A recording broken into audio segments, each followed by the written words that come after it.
Sebab kata para ulama, ketahuilah tanda Allah nak mengurniakan dan memustajabkan serta memakbulkan permintaan kalian, Allah akan menggerakkan bibir dan hati kalian untuk mengulang-ulang kali memohon permintaan itu.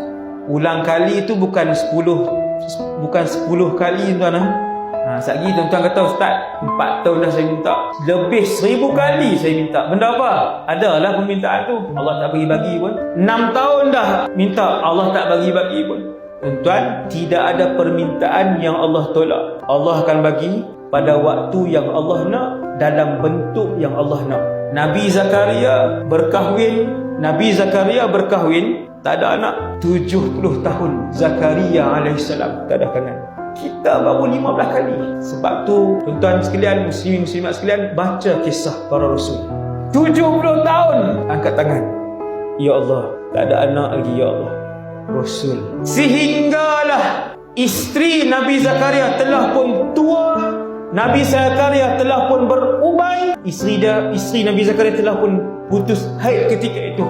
Nabi Zakaria masih mengangkat tangan, sedangkan tangan satu lagi memegang tongkat kerana tak mampu nak berjalan laju dah.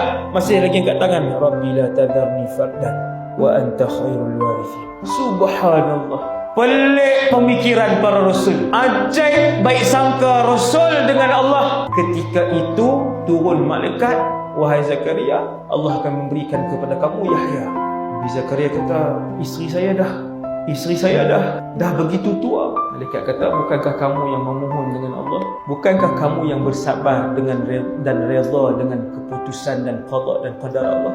Bukankah kamu yang berbaik sangka dengan Allah Jalla Jalaluh? Malaikat kata, Allah perkenankan permintaan kamu. Subhanallah. Teruskan memohon. Dan tanda Allah nak bagi permohonan itu, Allah akan gerakkan mulut dan hati kamu tiap-tiap hari. Tak pernah lupa